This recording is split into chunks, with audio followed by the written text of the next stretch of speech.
آؤ بنی اسرائیل کی اس عورت کے پاس لیے چلتا ہوں۔ گزر رہی تھی اور سامنے کتا زمین کو چاٹ رہا تھا، بھوک کے ساتھ، پیاس کے ساتھ۔ اس عورت نے، جو فاحشہ عورت تھی، بدکار عورت تھی اور بڑی بری گنی جاتی تھی اپنے معاشرے کے اندر، اس نے جب اس کتے کی حالت کو دیکھا، اس نے اپنا جوتا اتارا اور اپنے دوپٹے کے ساتھ باندھ کے ایک کنویں کے اندر ڈالا، پانی نکالا اور اسے پانی پلا دیا۔ اب اللہ تعالیٰ نے اپنے نبی کی طرف وحی فرمائی اور فرمایا کہ اے میرے نبی، پہلے یہ فاحشہ تھی، اس کتے کو پانی پلانے کے صدقے ہم نے اس کی بخشش کا اعلان کر دیا۔ کیا کسی مرد کو پانی پلایا تھا؟ کسی عورت کو پلایا تھا؟ کسی مسلمان یا غیر مسلمان کو پلایا تھا؟ نہ، آپ کہیں گے شاہ جی کتے کو پانی پلانے والا اپنے بخشش کروا دیتا ہے تو کسی کلمہ پڑھنے والے کو روٹی کھلانے والے کی شان کیا ہو؟ ہم سارے اللہ تعالیٰ کا قرب تلاش کرتے ہیں۔ کیا کرتے ہیں بولو؟ اللہ کا قرب تلاش کرتے ہیں۔ اور یاد رکھیے، نماز پڑھنے والا نماز فقط اس لیے پڑھتا ہے مجھے قرب الہی مل جائے، اللہ کے قریب ہو جاؤں۔ روزے رکھ کے لوگ اپنے آپ کو اللہ کے قریب کرتے ہیں۔ حج کرنے والا حج کر کے اپنے آپ کو اللہ کے قریب کرتا ہے، یعنی الغرض اپنے اپنے طریقے کے ساتھ سارے اللہ کے قریب ہونا چاہتے ہیں۔ چلو آؤ، اولیاء کا مہینہ ہے، میں آپ کو غوث پاک کی بات سناتا ہوں۔ حضرت غوث العظم رضی اللہ تعالیٰ عنہ نے فرمایا کہ میرے نزدیک، میں نے تحقیق کی ہے، مولوی نے نہیں کی، غوث اعظم نے کی ہے۔ آپ فرماتے ہیں کہ بھوکے کو کھانا کھلانا قرب الہی کی سب سے بڑی وجہ ہے، سب سے بڑا سبب ہے اللہ تعالیٰ کا قرب حاصل کرنے کا، کیا کہ بھوکے کو کھانا کھلایا جائے۔ آپ فرماتے ہیں اس سے بہتر میں نے کوئی چیز نہیں دیکھی کہ جو اللہ کا قرب لے کے دے دے۔ اور حضرت سید عائشہ کے در پہ چلتے ہیں یار صاحب۔ حضرت صدیق اکبر نے پوچھا کہ اے بیٹی، میرے بابا جان، اپنے بابا جان، میرے بابا جان ہمارے آقا کی طرح سرکار کی بارگاہ میں پوچھنا کہ اللہ کہاں ملتا ہے؟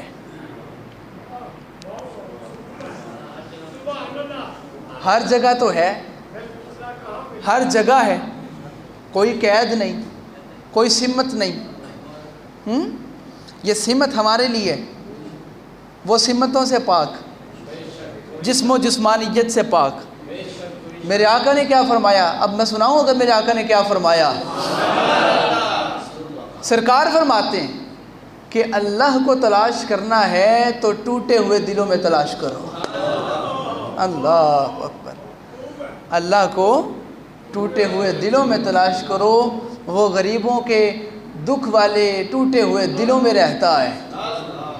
ایک اور بات کرتے چلیں، یہاں پر کچھ لوگوں کا یہ کہنا ہے کہ یہ عذاب آیا ہوا ہے سیلاب کی صورت میں۔ باؤ جی اسی طرح سنتے ہیں آپ؟ میرے ہتھاں میں کیا یہ عذاب غریبوں پہ ہی آنا تھا؟ امیروں پہ کیوں نہیں آیا؟ یہ جسے آپ عذاب کا نام دے رہے ہیں، یہ عذاب نہیں، یہ امتحان ہے۔ جہاں عذاب آتا ہے وہاں دوبارہ آبادی نہیں ہوتی۔ یہ بات پلے باندھ، یہ قرآن کا فیصلہ ہے کہ جہاں عذاب آتے ہیں وہاں پر نسلیں بھی تباہ ہو جاتی ہیں، وہاں فصلیں بھی تباہ ہو جاتی ہیں۔ وہاں کی زمین بول کے کہتی ہے یہاں پہ عذاب آیا تھا اللہ کا۔ تو یہ جو پانی آیا نا، یہ جو سیلاب آیا ہے، تو کیا ہم کیا سمجھتے ہیں کہ یہ جو امیر لوگ ہیں، غریب، ان سے بھی زیادہ گناہ گار تھے؟ وہ جنہوں نے کبھی ٹی وی بھی نہیں دیکھنا، کام پہ جانا ہے، کام سے آ کے سو جانا ہے، یہ گناہ گار سارے ہی ہوتے ہیں۔ لیکن شہر والے جو ہوتے ہیں نا، یہ شہروں والے، یہ دیہاتوں سے زیادہ برے لوگ ہوتے ہیں۔ تو اللہ کا عذاب آیا تو گناہ گاروں پر، کمال کر دیا۔ سود ہم کھائیں، برے کام ہم کریں، سینموں میں ہم جائیں، جوئے ہم لگائیں، میچ دیکھنے ہم جائیں، نشے ہم کریں، سارا کچھ ہم کریں، اور عذاب غریبوں پہ نہ۔ یہ عذاب نہیں، یہ امتحان ہے۔ بولیے کیا یہ امتحان ہے۔ اور اللہ امتحان اس سے لیتا ہے جس سے رب پیار کرتا ہے۔ یاد رکھیں اس بات کو بھی، پلے باندھ رہے یہ بات۔ ہاں جی، لوگ بیمار ہو جاتے ہیں اکثر، اور یہ کچھ لوگ کہتے ہیں یا اللہ مینوں ہی بیمار کرنا سی، میں ہی لبیا سے امتحان واسطے، اے میرے کو ہی لینا سی۔ نہ نہ نہ، صبر کیا ہے؟ نہ اللہ کی شکایت کرنا، نہ اللہ کو شکایت کرنا، اس کی رضا میں راضی رہنا۔ اس نے اگر امتحان میں ڈالا ہے تو 100 بندوں کو چھوڑ کے تجھے ڈالا، پتہ چلا نگاہ میں تو تھا، نظر میں تو تھا، تو جو اللہ کی سامنے، قدرت کے سامنے آ گیا، رب کے سامنے آ گیا، تو میں سمجھتا ہوں ان 100 بندوں سے زیادہ مقدر تو تیرا پیارا تھا کہ تو یار کی نظر کے اندر ہے، تو یار کی نظر کے اندر ہے۔ اور فقط امتحان میں کیوں ڈالا؟ پہلے بھی پیار کرتا ہے، اور میں نے یہاں پڑھا کہ اللہ جس سے پیار کرتا ہے اسے بیمار بھی کرتا ہے، امتحان میں بھی ڈالتا ہے۔ کیوں؟ کہ یہ پہلے بھی اللہ اللہ کرتا ہے، اور جب یہ بیمار ہو جائے گا پھر زیادہ کرے گا، تو جب زیادہ کرے گا میرے اور قریب ہو جائے گا۔ تو بیماری بھی قرب الہی کا ایک سبب ہے۔ کلیئر ہو گیا؟ بیماری بھی قرب الہی کا، امتحان بھی قرب الہی کا سبب ہے۔ لو، حضور غوث اعظم رضی اللہ تعالیٰ عنہ فرماتے ہیں کہ بھوکے کو کھانا کھلانے سے قرب الہی حاصل ہوتا ہے، اور آپ فرماتے ہیں اگر مجھے کل کائنات کی دولت مل جائے میں ساری بھوکوں کو کھلا دوں، میں ساری بھوکوں کو کھلا دوں۔ اب ایک جملہ میں اور کہنا چاہتا ہوں، میں نے آپ کے سامنے فاحشہ عورت کی مثال رکھ دی، اور آؤ حضرت عمر فاروق کے در پہ لے کے جاتا ہوں آپ سب کو ذرا مل کے، نہیں اتنی سبحان اللہ کے ساتھ تو نہیں نہ جائیں گے۔ حضرت عمر فاروق کہتے ہیں کہ میں نے پڑھا جناب عمر فاروق کا جب وصال ہو گیا، شہادت ہو گئی، تو حضرت مولا علی کو خواب میں ملے۔ کس کو بولیے؟ مولا علی کو خواب میں ملے۔ خواب میں ملے تو مولا علی نے کہا کہ 6 مہینے کے بعد جا کے کہ عمر فاروق بتاؤ کیا معاملہ ہوا، وفات کے بعد، شہادت کے بعد، قبر کے معاملات، امتحان کے معاملات، سوالات و جوابات کے معاملات کیسے گزرے؟ حضرت عمر فاروق کہتے ہیں کہ اے میرے بھائی علی 6 مہینے ہو گئے ہیں۔ کتنے؟ عدالت کے تاجدار کو عمر فاروق کہتے ہیں، اور عمر فاروق وہ تھے کہ اینٹ کا سرانہ رکھ کے کہیں زمین پہ مدینے میں لیٹے ہوتے تھے۔ جس نے بادشاہ وقت کو، جس نے امیر المومنین کو ملنا ہے، کسی مسجد میں گھر جانے کی ضرورت نہیں، مدینے کے کسی میدان میں دیکھ لے زمین پہ پڑے ہوں گے، اور وہ باہر اس لیے رہتے تھے کہ کہیں کوئی بھوکا پیاسا گزر نہ جائے اور میں گھر میں سو نہ رہا ہوں۔ اچھا، وہ کہتے ہیں کہ میں نے، عمر فاروق کہتے ہیں کہ یا علی 6 مہینے ہو گئے ہیں اور ایک رسی کا حساب چل رہا ہے، رسی کا، باقی معاملات ہو گئے، ایک رسی بیت المال میں سے گم گئی۔ وہ کہاں گئی، کیسے گئی؟ 6 مہینے ہو گئے ہیں، اس رسی کا حساب چل رہا ہے۔ کس سے چل رہا ہے؟ حضرت عمر فاروق رضی اللہ تعالیٰ عنہ سے 6 مہینے ہو گئے ہیں کہ رسی کا حساب چل رہا ہے۔ آپ کہتے ہیں آج میری بخشش اللہ تعالیٰ نے کی ہے، اپنی شان رحیمی کے صدقے فرمایا جا عمر تجھے چھوڑ دیا، ورنہ میں نے ابھی اس کا حساب دینا تھا۔ تو اگر ایک رسی بیت المال سے گم جائے تو عمر فاروق کو حساب دینا پڑتا ہے، تو جو سارے پاکستان کے مال کھا جائیں، خزانے ہی خالی ہو جائیں، سانو قومی ترانے پیچھے لا کے آپ قومی خزانے کھا گئے۔ تو حضرت عمر فاروق کی یہ روایت کہتی، بادشاہ چھوٹا سا ہو یا بادشاہ بڑا ہو، اس نے جب حساب دینا ہے تو رسی کا حساب بھی دینا پڑے گا۔ اور عمر فاروق کا جملہ اپنے دلوں کے اندر تخت کر رہے ہیں۔ آپ نے فرمایا تھا اگر دریا کے کنارے کتا بھی پیاسا مر جائے عمر فاروق کو اس کا بھی حساب دینا پڑے گا۔ تو آج آپ سب کے سامنے آپ نے دیکھا، سب نے مل کے پیسے جمع کیے، بھیجے، بڑے پیسے جا رہے ہیں، کروڑوں روپیہ اکٹھا ہو رہا ہے، 500 کروڑ روپیہ ہمارے ایک حضرت نے اکٹھا کر لیا، 200 کروڑ ایک نے اکٹھا کر لیا۔ اور جب بھی خبر سننے کو ملتی ہے وہاں سے خبر یہی آتی ہے خیمے تو مل گئے ہیں لیکن روٹی نہیں ملی۔ اور وہ خیمہ جو 600 کا تھا، ہمارے با ایمان لوگوں نے، مسلمان لوگوں نے، کلمہ پڑھنے والوں نے، اپنے آپ کو نبی کا عاشق کہنے والوں نے 600 والا خیمہ 1200 کا کر دیا۔ 6,000 والا 8,000 کا کر دیا. کیا ثابت کیا؟ کہ ہم سے بڑا ایمان والا کوئی نہیں، ہم سے زیادہ بڑا حضور کا امتی کوئی نہیں. رمضان شریف آ لینے دو، ہر چیز کی قیمت ڈبل. کیوں؟ ہم مسلمان ہیں. ادھر پریشانی آئی ہے نا، امتحان ہے، کھانے پینے کی اشیاء ہر چیز مہنگی. کس کے لیے کی ہے؟ پتہ ضرورت ہے. دوسرے ملکوں کے اندر جا کے دیکھیے، وہاں پر اگر رمضان شریف آتا ہے تو مسلمانوں کے لیے الگ اسٹال لگے گا. ان کو پوری قیمت، ان کو آدھی قیمت. وہ کامیاب کیوں ہیں؟ انہوں نے ہمارے سرکار کی تمام تعلیمات پہ عمل کیا.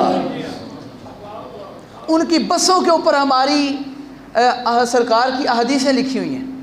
ایک دیکھا، ایک بلی کا بچہ اوپر چڑھا تھا کھمبے کے اوپر، اور نیچے سارے لوگ کھڑے ہوئے تھے، عورتیں، لڑکیاں، لڑکے پریشان کھڑے ہیں. کیا ہوا ہے جی؟ آج بلی کا بچہ اوپر ہے، نیچے کہیں گر کے مار نہ جائے. ایک جان کی قیمت پوچھنی ہے، پھر ان سے جا کے پوچھو. باؤ جی کل میں ادھر نعمانیہ روڈ سے گزرا اور جی ٹی روڈ سے گزر کے واپس گیا تو پوری سڑکیں بند، روڈ بند، بلاک.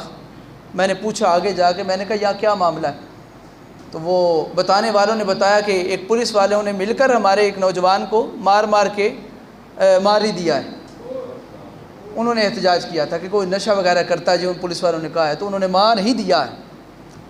مجھے بتائیں کیا کسی جگہ پر قرآن میں ہمارے آئین کے اندر کہیں لکھا ہے کہ بغیر عدلیہ کے، عدالت کے نظام کو پورا کرنے کے بغیر ہی ہم کسی کو مار کے مار دیں؟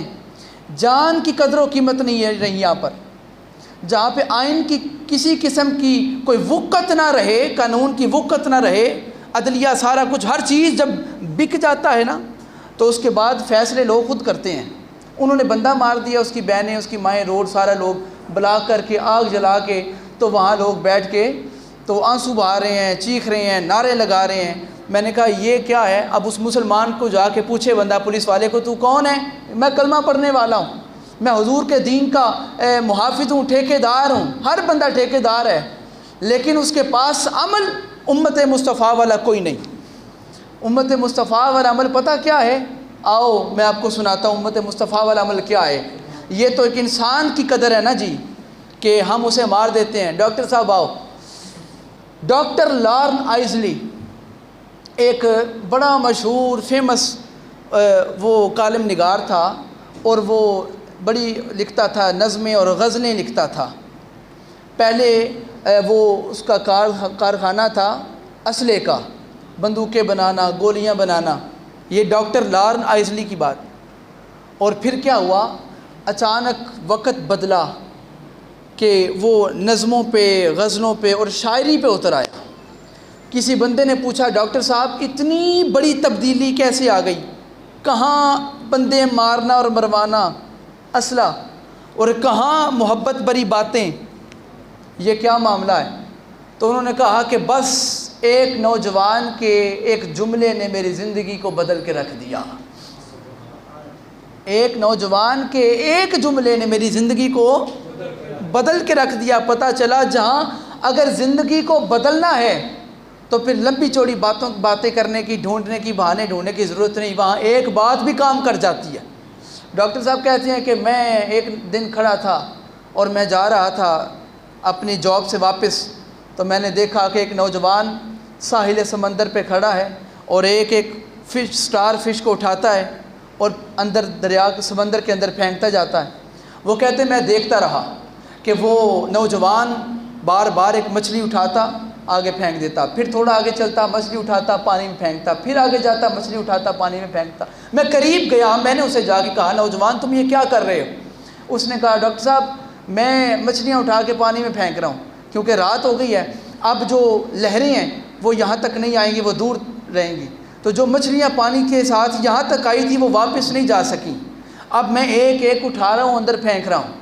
تو ڈاکٹر صاحب نے مسکرا کے کہا کیا نوجوان بیٹے مجھے یہ تو بتاؤ، لاکھوں کروڑوں میل یہ لمبا ساحل ہے، پتہ نہیں کتنی مچھلیاں باہر ہیں، تمہاری 2 4 10 20 اٹھا کے اندر پھینکنے سے کیا فائدہ ہو جائے گا؟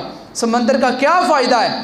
تو اس نے کہا ڈاکٹر صاحب اگر 20 پھینکو تو سمندر کا کوئی فائدہ نہیں، لیکن ہاں جس ایک کو اٹھا کے اندر پھینک رہا ہوں نا، اس کا تو فائدہ ہو گیا کہ نہیں ہو گیا؟ اسے تو زندگی مل گئی نا، اسے تو فرق پڑ گیا۔ اگر سمندر کو نہیں پڑا تو پتہ چلا کہ وہ کام جو سرکار نے ہمیں کہے تھے کہ انسان تو انسان کی جان، میرے آقا فرماتے ہیں کہ لحرمت المؤمن، کیا لحرمت المؤمن اعظم ہے کس سے؟ اللہ کے گھر سے، کعبے سے افضل ہے بندہ مومن کی جان۔ ذرا سارے بولیے، اللہ کے گھر سے افضل ہے مومن کی جان افضل ہے۔ اور آج ہم اپنے ایمان کے دعوے کرنے والے، ہم نہیں دیکھتے جان کیا ہے، نہ ہمیں کیا لگے۔ ہم نے تو کلمہ پڑھنا ہے، سیدی مرشدی کے نعرے ضرور لگانے ہیں، ہم مومن ہیں، ہم مسلمان ہیں۔ کام مسلمانوں والا ایک بھی نہیں۔ ارے تو ایسے کام کر کہ لوگ تجھے دیکھ کے خود کہیں واقعی مصطفیٰ کا امتی جا رہا ہے۔ میرے آقا کے صحابی مدینے والے آقا کی بات کرتے ہیں، سارے بولو یار، سرکار کی بات کرتے ہیں۔ میرے مدینہ شریف کے اندر، مسجد نبوی کے اندر سرکار تشریف فرما ہیں، صحابہ تشریف فرما ہیں اور حضور تشریف فرما ہیں۔ ایک مہمان آیا دور سے اور اسلام کا پوچھا، ایمان کا پوچھا۔ میرے آقا نے بات کرتے کرتے جب رات ہو گئی، نماز پڑھ لی، میرے آقا نے فرمایا لو اس مہمان کو اپنے گھر میں لے جاؤ، کوئی تم میں سے کوئی ایک اٹھے اور میرے اس مہمان کو بھوکے کو کھانا کھلا دے، اس بھوکے نو کھانا کھلا۔ میرے آقا نے سب سے پہلے کیا کیا؟ میں نے یہی دیکھنا تھا۔ سرکار نے سب سے پہلے ایک نوجوان کو اٹھایا اور اپنے گھر بھیجا کہ جا میرے گھر پوچھ کے آ، کوئی کھانے والی چیز ہے؟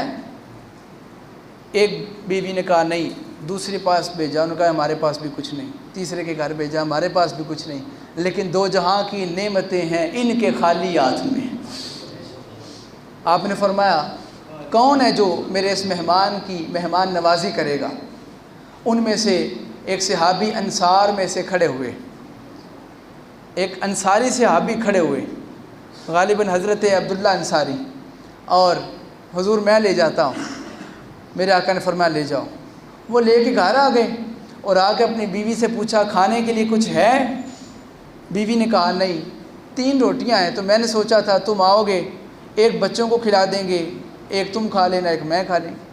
تو وہ صحابی رسول، وہ تربیت یافتہ مصطفیٰ صلی اللہ علیہ وسلم، اس نے کہا، صحابی کہتا ہے کہ ایسا کرو 3 روٹیاں ہیں، اس سے کیا کسی کا پیٹ بھرنا ہے، تم بچوں کو باتوں میں لگا کے سلا دو، اپنے بچوں کی خیر ہے، آج ہم سرکار کے مہمان کی مہمان نوازی کرتے ہیں۔ لو جی، بچے سو گئے، 3 روٹیاں آ گئیں۔ اور عرب کا رواج یہ تھا کہ سامنے والا مہمان جو ہوتا تھا وہ بھی بیٹھتا تھا اور میزبان بھی ساتھ بیٹھتا تھا، وہ دونوں مل کے کھانا کھاتے تھے۔ تو جب کھانے کا وقت آیا تو یہ صحابی اپنی بیوی سے کہتے تھے کہ اے میری زوجہ، جب ہم کھانا کھانے لگے نا تو کوئی چیز ٹھیک کرتے کرتے تو وہ چراغ، وہ دیا بجھا دینا، اور کہنا کسی وجہ سے بند ہو گیا، چلو آپ روٹی کھا لو۔ لو اب کھانا شروع ہوا، وہ عورت اٹھی، اس نے جا کے وہ دیے کے اوپر کوئی چیز رکھی، دیا بجھ گیا۔ تو مہمان نے کہا یہ کیا ہوا؟ تو وہ صحابی کہتے ہیں کوئی بات نہیں، کوئی مسئلہ ہو گیا ہوگا، چلو ہم کھانا کھاتے ہیں۔ اور اندھیرے کے اندر ہی یہ صحابی منہ ہلاتے رہے، منہ ہلاتے رہے، آواز نکالتے رہے جیسے کوئی چیز کھا رہے ہیں، اور بار بار اپنا ہاتھ کبھی اس کے ساتھ لگاتے، اس مہمان کے ہاتھ کے ساتھ لگا دیتے کھانا کھاتے ہوئے، روٹیوں کے ساتھ، تاکہ پتہ چلے کہ یہ بھی ساتھ میرے کھا رہا۔ اب کھاتے کھاتے وہ مہمان 3 روٹیاں کھا گیا، اور صبح وہ صحابی مہمان کو ساتھ لیے حضور کی بارگاہ میں پہنچا، اور یہاں نماز پڑھنے کے فوری بعد میرے آقا فرماتے ہیں اے میرے غلام، ابھی جبریل آیا ہے اور وہ آ کے پیغام دے رہا ہے کہ اللہ تعالیٰ کو اس کی مہمان نوازی بڑی پیاری لگی ہے، اس کی مہمان نوازی بڑی پیاری لگی ہے، اللہ تعالیٰ نے اس کے مہمان نوازی کو بڑا پسند فرمایا ہے۔ یاد رکھیں 1000 مسجد بنانے سے بہتر و افضل ہے کسی بھوکے کو کھانا کھلانا۔ یہ چھوٹا جملہ ہوتا تو میں نہ کہتا۔ 1000 مسجد بنانے سے بہتر ہے کہ کسی بھوکے کو بولیے کھانا کھلانا، کسی بھوکے کو کھانا کھلانا۔ آؤ میں آپ کو سرکار کے گھر کی ایک اور بات سناتا ہوں، ذرا محبت سے بولیے، پھر بولو سبحان اللہ۔ مدینے کے اندر دسترخوان لگا ہے اور لوگ کھانا کھا رہے ہیں، اور وہ دسترخوان کس کا ہے؟ امام حسن و حسین کا۔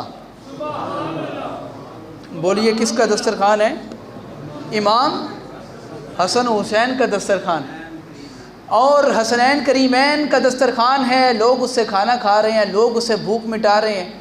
اور دسترخوان سے تھوڑا سا ہٹ کے مولا علی بیٹھ کے پانی کے اندر روٹی ڈبو ڈبو کے کھا رہے ہیں، سوکھی روٹی پانی کے اندر ڈبو کے کھا رہے تھے۔ ایک صحابی اٹھے، ایک کھانا کھانے والے اٹھے اور مولا علی کو جا کے کہتے ہیں کہ یا علی، وہ اندر دسترخوان جو لگا ہے، اچھا اچھا کھانا لوگ اس سے کھا رہے ہیں، آپ کے بیٹوں نے لگایا ہوا ہے، کیا وہ جائز نہیں؟ اس کا کھانا حلال نہیں جو آپ وہاں سے نہیں کھا رہے، اور آپ یہاں بیٹھ کے سوکھی روٹی پانی میں ڈبو ڈبو کے کھا رہے ہیں، کیا وجہ ہے؟ تو مولا علی کا فرمان سنو اور اپنا ایمان تازہ کرو۔ آپ فرماتے ہیں کہ اے میرے بھائی، وہ بھی جائز ہے، حلال ہے، طیب ہے، طاہر ہے، لیکن لوگ کھا رہے ہیں، کھاتے رہیں۔ میں ادھر جا کے اس لیے نہیں کھا رہا کہ میں نے اپنے کریم آقا کو اس طرح کھاتے ہوئے دیکھا ہے، میں نے اپنے آقا کو، اللہ اللہ اللہ اللہ زندہ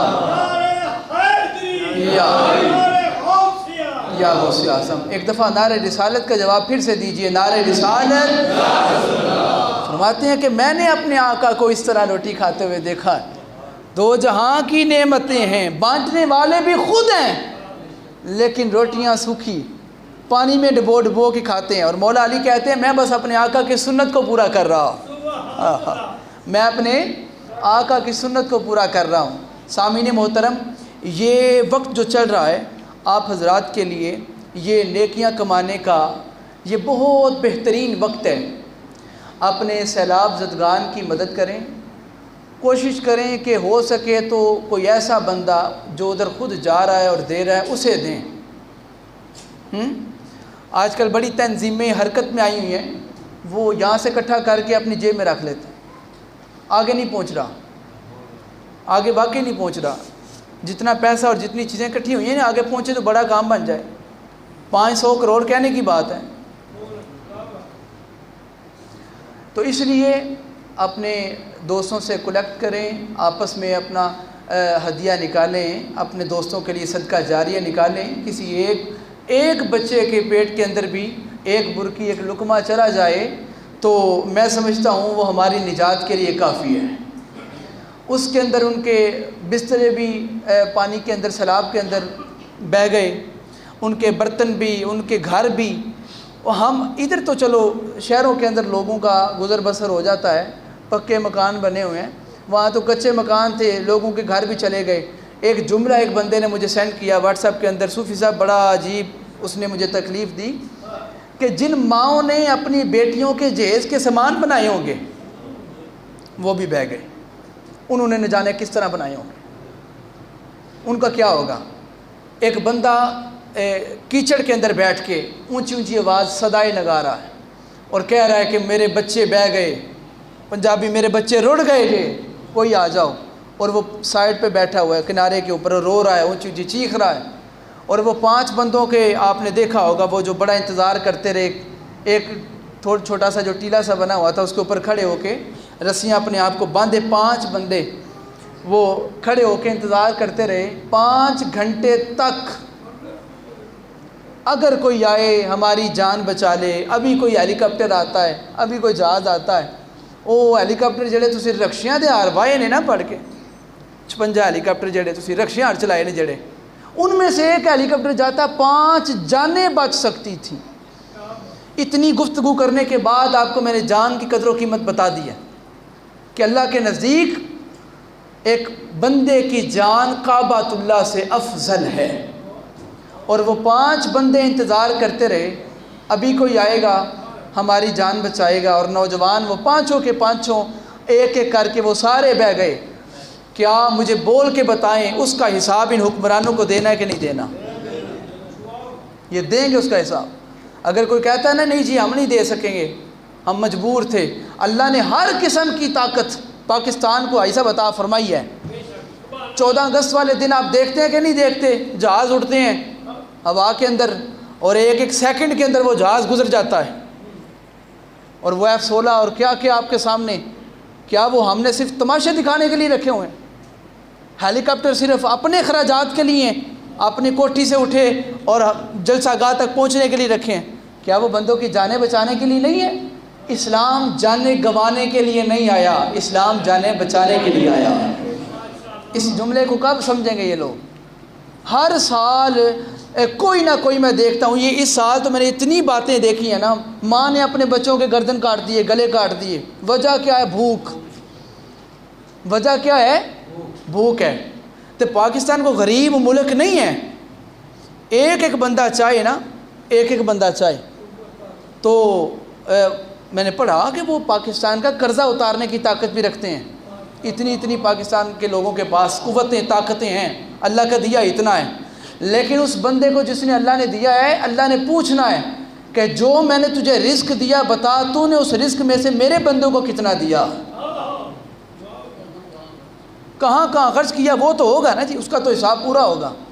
اور کسے دیا اور کتنوں کو دیا، کتنے تیرے پاس مانگنے والے آئے، کتنوں کو تو نے دھتکار دیا، اور کتنوں کو تو نے تھوڑا سا دے کے ساتھ تصویر کھینچ لی۔ ایک لڑکے کی ویڈیو دیکھی، وہ اپنی بہن کو کہہ رہے تھے کیمرے سے پیچھے ہٹ جا، یہ ہماری ویڈیو بنا رہے ہیں۔ صدقہ کیا تھا؟ بولیے، دروازہ کھول دیں، ان کو اندر آنے دیں جو بھی ہیں۔ صدقہ کیا ہے؟ ایک ہاتھ سے دو اور دوسرے ہاتھ کو اس کی خبر بھی نہ ہو۔ سارے میری طرف دیکھیں ذرا، سید ول دیکھو تسی، یہ باہر سے دروازہ کس نے اس طرح کھڑکایا؟ بند کر دی۔ اللہ کے گھر کی ہر چیز کی حفاظت کیا کریں، اللہ کے گھر کی ہر چیز کی بولو حفاظت کیا کریں۔ یہ اللہ کا گھر ہے، ہاں جی اللہ کا گھر ہے، کسی یہاں ہمارا گھر نہیں۔ میں پکے یقین سے کہہ سکتا ہوں اس طرح ہمارے گھر کا کسی نے دروازہ کھڑکایا ہوتا نا تو ہم اس کے ہاتھ پکڑ لیتے جا کے۔ ہاں جی ایسے ہی ہے، اللہ کے گھر کے اس طرح نہیں، بے ادبی نہیں کرنی چاہیے، یہ میں سمجھتا ہوں یہ بے ادبی ہے، ہاں یہ بے ادبی ہے، اس کو نہیں ہونا چاہیے۔ تھوڑے سے ایک میرے تو دیکھیں سارے، میں کرواتا ہوں، یہ جو ہم باہر سے آتے ہیں آپ نے اکثر دیکھا ہوگا آداب محفل کیا ہیں۔ باہر سے چل کے آتے ہیں، میں بڑے سال، مجھے 5 سال مجھے ہو گئے ادھر، 5 سال، اور شکر ہے کچھ قدرے بیت